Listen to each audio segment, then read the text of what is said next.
Boa tarde, pessoal, tudo bem? Continuando hoje, então, o projeto do nosso devocional super intimista, falando pra vocês um pouquinho do que eu sei e tô aprendendo com vocês também, porque eu já falei nos outros, né? Eu tô relendo Mateus, então tem muita coisa nova pra mim. Perdoe aí, né, na hora que eu gaguejar, porque eu também estou me exercitando nesse lugar, certo? Antes de qualquer coisa eu sempre falo, vamos fazer uma oração, porque, gente, quando eu não faço oração parece que a Bíblia tá em inglês pra mim, e aí não rola. Então, fazer a oração e a gente vai ler hoje o capítulo 4, tá bom? Mateus capítulo 4, vamos lá.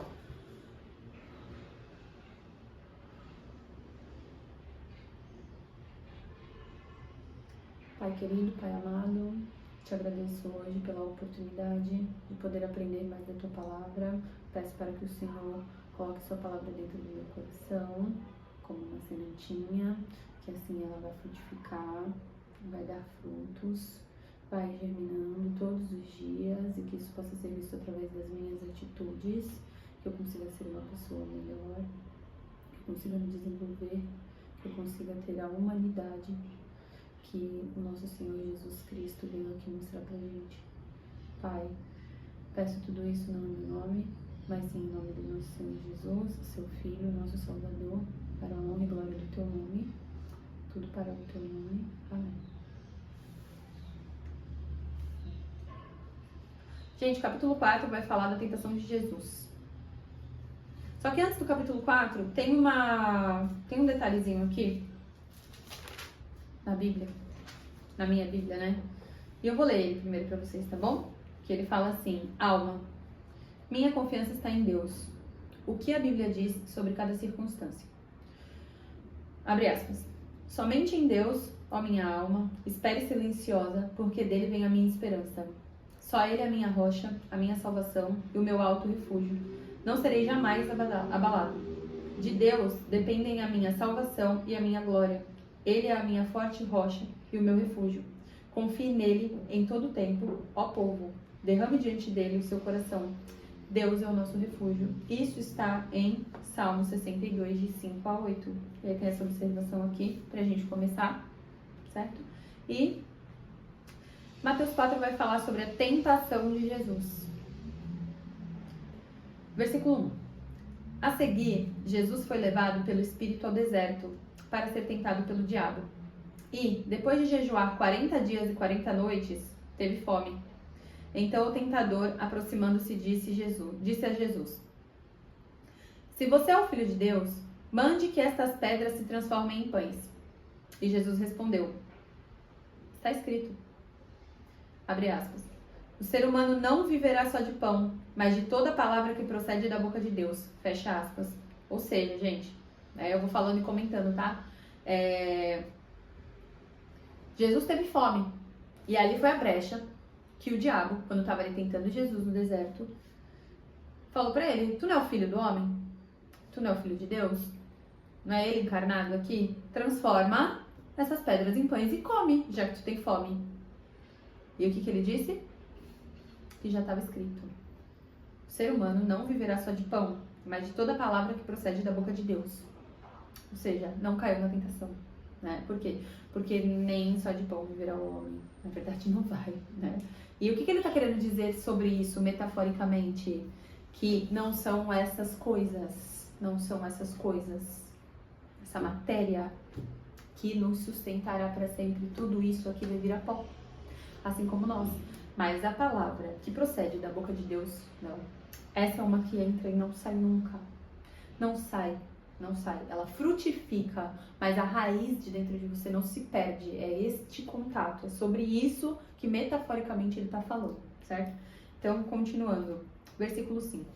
Então o diabo levou Jesus à cidade santa, colocou-o sobre o pináculo do templo e disse: se você é o Filho de Deus, jogue-se para baixo, porque está escrito, abre aspas, aos seus anjos ele dará ordens a seu respeito, e eles o sustentarão nas suas mãos, para que você não tropece em alguma pedra, fecha aspas.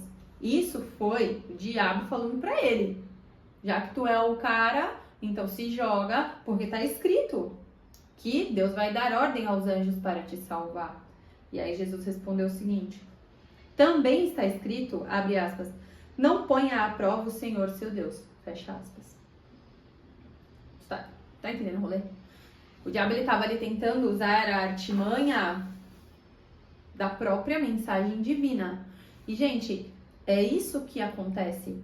Até numa heresia, é assim que ela começa. Ela tem um contexto real. E aí, neste contexto real, ela é deturpada, entendeu? Então, o que é aqui o detalhe que precisa ser observado? A intenção. A intenção. Porque o que foi falado é verdade. Aos seus anjos ele dará ordens ao seu respeito. E eles o sustentarão nas suas mãos para que você não tropece em alguma pedra. Isso é verdade. Mas qual é a intenção do diabo aqui? Entende? Qual é a intenção que às vezes uma pessoa tem em tentar se opor a você ou tentar te influenciar? É isso que você tem que perceber. O que está intrínseco, mesmo num contexto real, entende? E aí, continuando no versículo 8, o diabo ainda levou Jesus a um monte muito alto, mostrou-lhe todos os reinos do mundo e a glória deles e disse: tudo isso lhe darei se, prostrado, você me adorar.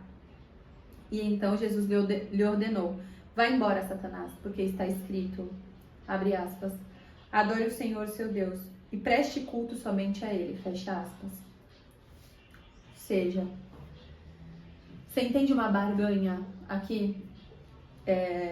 E aí você vai falar, tudo bem, mas todo Deus pede barganha. Não, Deus não pede barganha. Deus não pede barganha. Uma coisa que a gente tem que ter muito claro é, Deus ele não quer ser adorado. Ele quer adoradores.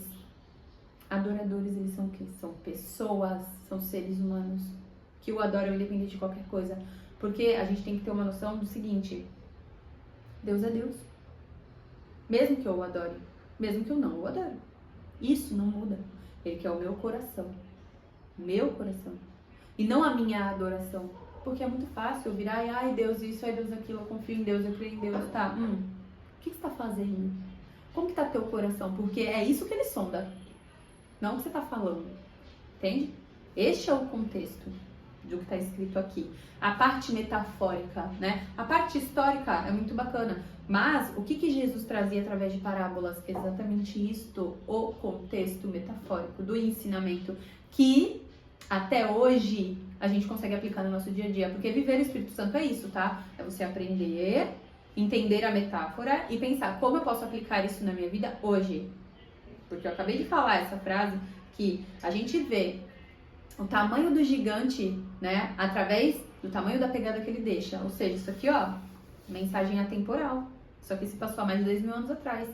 E quando você lê, parece que foi falado ontem. Porque o contexto cabe aqui. Entende? Então, continuando. Versículo 11. Com isto, o diabo deixou Jesus. E eis que vieram anjos e o serviram. Ou seja, gente, olha aí.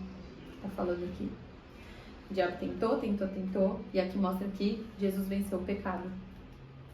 Muito bom. A gente já sabia, né?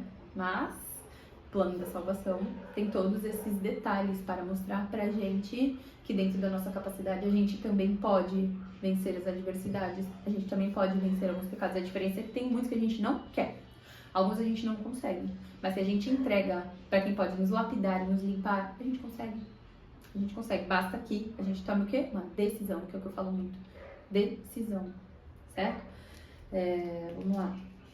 Agora aqui no versículo 12, ainda do capítulo 4, vai falar sobre o começo do ministério na Galileia. Deixa eu tomar uma água rapidinho.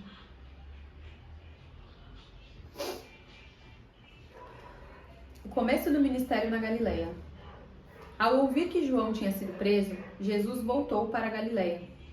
E deixando Nazaré, foi morar em Cafarnaum, situado à beira-mar na região de Zebulon e Naftali. Isso aconteceu para se cumprir o que tinha sido dito por meio do profeta Isaías. Ou seja, o profeta Isaías, gente, lá no Antigo Testamento, ele já vinha e já estava contando sobre o plano de salvação. Assim como João Batista, que veio para abrir os caminhos do plano de salvação, começar a falar sobre o Messias e falar sobre o batismo, enfim. Isaías já vinha trazendo essas mensagens, como vários outros profetas, tá? Então isso aqui é do Antigo Testamento, que o profeta Isaías já falava do Filho de Deus. Abre aspas. Terra de Zebulon, terra de Naftali, caminho do mar, além do Jordão, Galileia dos gentios. O povo que vivia em trevas viu a grande luz.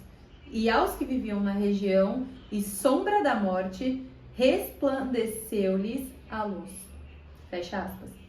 Então, ou seja, já tinha sido falado isso em profecia e Deus foi para esses lugares, para essas regiões de povos que estavam na escuridão, corrompidos e viram a luz, né? E entra muito nesse lugar, né, que Jesus veio para fazer a divisão. E na época, os judeus achavam que a divisão ia ser: nós vamos matar os romanos, vamos acabar com o reinado. E a divisão vai ser essa entre os povos, né? Judeus e gentios, por exemplo, também já havia uma divisão geográfica e genealógica, porque era por causa de famílias. Começou uma briga que um dia eu explico pra vocês, que é bem legal, só que não vamos aprofundar para não bagunçar tanto.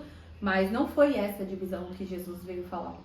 Ele veio falar da divisão dos que creem em mim, dos que creem que eu vim aqui morrer por todos vocês, todos os pecadores, e lavar os pecados para que vocês possam se arrepender e ter um contato com o Pai, e dos que acham que isso tudo é uma mentira, uma falácia, e que Jesus foi um grande artista, um charlatão, entendeu? Essa é a divisão aonde ele fala. Então aqui ele veio para este lugar mostrar a luz para as pessoas, e naturalmente começou a haver divisões entre famílias. E há até hoje, né? Vamos lá. Continuando.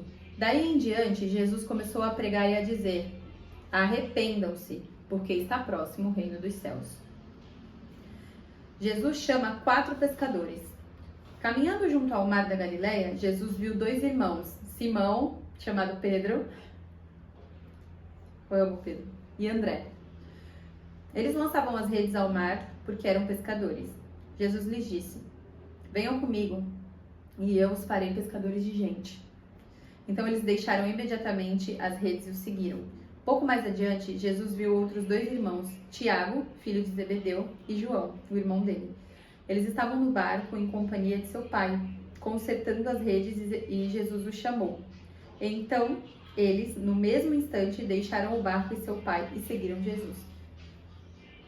Jesus ensina e cura muitas pessoas. Jesus percorria toda a Galileia, ensinando nas sinagogas, pregando o evangelho do reino e curando todo tipo de doenças e enfermidades entre o povo. E a sua fama correu por toda a Síria. Trouxeram-lhe então todos os doentes, acometidos de várias enfermidades e tormentos, endemoniados, epiléticos e paralíticos, e ele os curou. E da Galileia, de Decápolis, de Jerusalém, da Judéia e do outro lado do Jordão, numerosas multidões o seguiam. Vou falar um pouquinho sobre isso antes de entrar no contexto estudantil da Bíblia, que é o seguinte, gente: todo mundo sabe que Jesus fez o milagre da multiplicação lá dos peixes, né? Multiplicação não, de encher as redes dos peixes de Pedro, Simão, porque ele já estava pescando e não encontrava nada, ele precisava pagar impostos, né? Ele precisava daquela pesca e ele não conseguia. E Jesus chega e fala pra ele, né? Toma tua rede e volta pro mar e vai pescar. Quem mandou você parar? E ele contesta. Contesta porque ele já estava noites e noites e noites pescando e não vinha peixe. E aí Jesus vai lá e enche a rede dele. E ele, né, tem peixe assim que ele quase afundou o barco dele, de tão cheio que estava o barco dele de peixe. Jesus fez isso para mostrar quem ele era. Por quê? Porque imagina, as pessoas não tinham noção. Ouvia-se falar da chegada do Messias, de alguém que viria salvar o povo judeu, o povo hebreu, que é o mesmo povo, tá? Mas eles tinham a alusão de que viria um guerreiro. E Jesus veio, né, retratado na extrema humildade. Então era difícil deles entenderem. Então ele precisou mostrar quem ele era. Por isso até, e também, que ele fez muitos milagres. Por isso que ele promoveu muitas curas. Porque ele precisava mostrar para as pessoas: eu sou quem sou. Era assim que ele dizia. E era difícil as pessoas acreditarem. Tinha muito charlatanismo também já na época. E os rabinos, né, eram muito apegados no que estava escrito, no que estava pautado. Então tinha muito esoterismo por fora, tentando entrar numa grande contenda sobre isso. E aí eles ficavam pensando em quem acreditar. Porque vocês imaginam agora, se alguém chega, vir aqui e faz um milagre assim do nada. Você vai falar: é possível? Que loucura é essa? Entende? Então ele precisou fazer muito disso para começar a ser visto, para começar a mostrar a mensagem dele, que ia muito mais além. Porém, ele precisava captar a atenção das pessoas primeiro. Não adiantava ele falar. E mesmo depois de captar a atenção das pessoas, muita gente não entendeu a mensagem dele, muita gente não entende até hoje.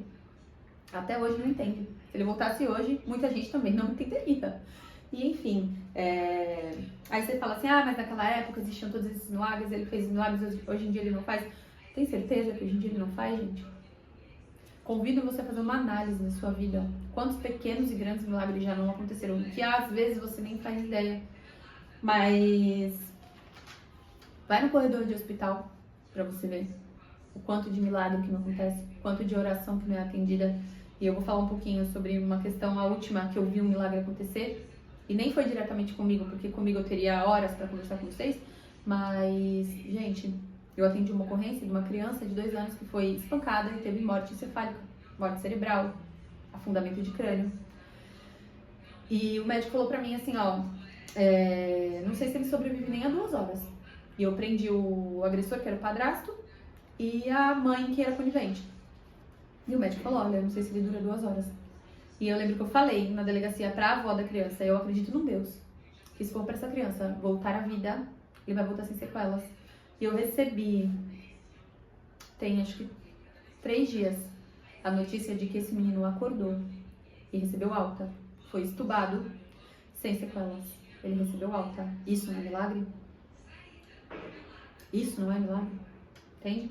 Então, enfim, só pra vocês terem noção que quem tem olhos de ver está vendo o agir de Deus em todo tempo. Agora vamos pra parte estudantil, tá? 4, vamos ver aqui se tem alguma coisa no número 4 aqui. Não. Bom. 4.4. Nos tempos bíblicos, a dieta era simples.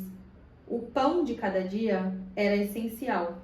O pão era feito com farinha de trigo, de cevada, ou uma mistura que também incluía painço, não sei o que é isso, aveia, favas e lentilhas. O pão podia ser com ou sem fermento, com grãos esmigalhados ou com farinha fina.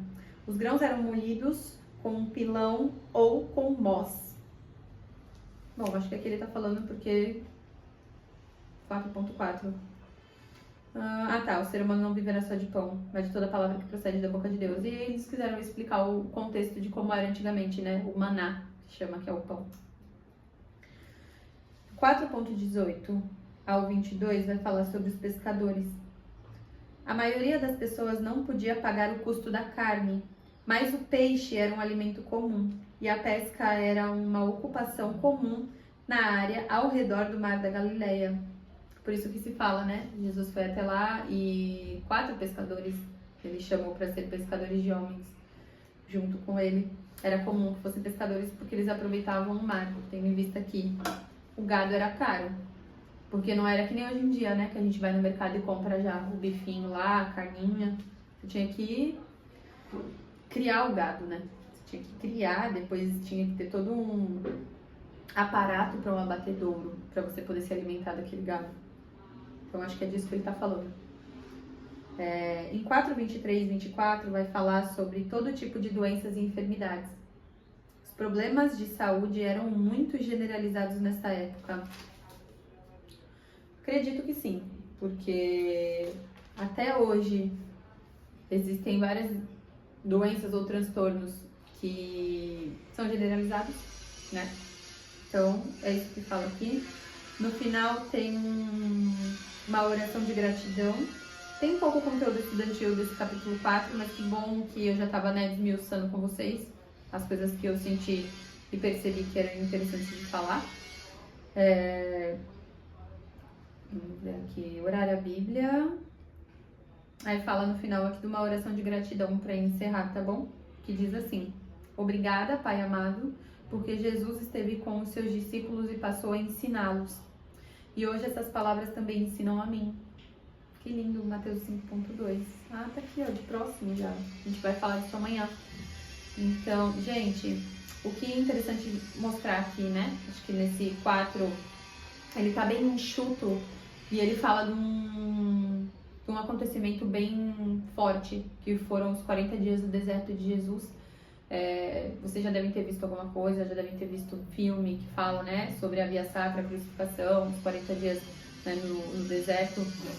Ali Jesus sofreu, ali ele tomou para ele o nosso pecado, e o que mais doeu nele foi que ele se afastou de Deus, mas não porque ele quis, não foi isso, ele se afastou de Deus, mas ali, enquanto ele estava em pecado, a presença de Deus não podia chegar até ele. Por quê? Porque fazia parte do plano, não que ele estivesse abandonado, mas este contato, de alguma forma, foi pausado, vamos por assim dizer, diante de tudo que ele estava absorvendo. E ali ele sofreu muito. Se vocês verem os relatos, as histórias, procurarem saber mais, porque além dele sentir todas as dores que a gente sentiu, ver tudo que a gente, né, viu, e tudo que a gente passou e vai passar, todas as questões, ele percebeu que não haveria outro jeito a não ser o sacrifício. E isso doeu nele. Isso doeu nele. A tristeza de Jesus de perceber que não vai haver outro jeito, porque tudo que eu tô falando, tudo que eu tô ensinando, tudo que eu tô mostrando não vai ser o suficiente. Ali ele teve a compreensão, dentro daqueles 40 dias, ele teve a compreensão de que teria que ser consumado. E isso doía nele, porque ele falava, ele mostrava e ninguém entendia. A maioria não entendia, sabe? 10% da mensagem era bem aproveitada. E quando era? Se a gente for analisar hoje em dia, quanto disso acontece na nossa vida, né? Quantas vezes a gente tem ensinamento para tirar e a gente não escolhe não absorver, entende? Então, acho que isso é importante da gente pegar, filtrar e trazer para o nosso dia, né? Para as nossas atitudes. O que a gente pode aprender com essas questões que estão acontecendo na nossa vida, que são o nosso deserto? Muitas vezes a gente está atravessando o deserto, mas o deserto é isso, é travessia. Travessia. Não é o ponto de partida e nem o de chegada, entende? Então, se você sabe que é uma travessia, o que você tem para aprender dentro deste deserto que está te acometendo no dia de hoje? Nem que seja sobre exercitar paciência e perseverança, que sei, sabe? Não estou identificando nada para eu aprender, o que eu acho muito difícil. Eu acho que você está escolhendo não ver, porque dói. Porque quando você aprende e entende, você tem que se posicionar. E às vezes quando a gente se posiciona, às vezes não, sempre que a gente se posiciona, a gente faz uma escolha. E cada escolha é uma renúncia, certo? E aí dói renunciar, né?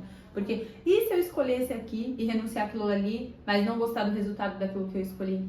O que eu vou fazer com isso? Foi eu que escolhi, não vou poder culpar ninguém. Isso aí. Você vai ter que dar conta das suas escolhas, entende? Então, muitas vezes a gente abdica de escolher, dá esse poder pro outro, porque quando alguém escolhe por nós, a gente tem a quem culpar, entende? Só que dentro do nosso livre-arbítrio, é isso que Deus traz pra gente também. Exercite o seu livre-arbítrio, porque este é o seu poder. E o que é de Deus, que é o que a gente não controla, porque tem a parte que a gente não controla, aí é com Ele. Só que normalmente a gente quer fazer o quê? Controlar o que não é nosso. E o que é nosso a gente quer abrir mão. E não vai rolar, galerinha. Então, essa é a leitura de hoje, o devocional de hoje, o ensinamento de hoje. Espero que vocês absorvam o melhor dessa leitura, que vocês consigam entender, e o que vocês não conseguirem entender, traga para mim, a gente tenta conversar, e o que eu puder, o que eu souber e o que eu não souber eu procuro, e a gente conversa e aprende junto, tá bom? Um beijo pra vocês, ótimo dia!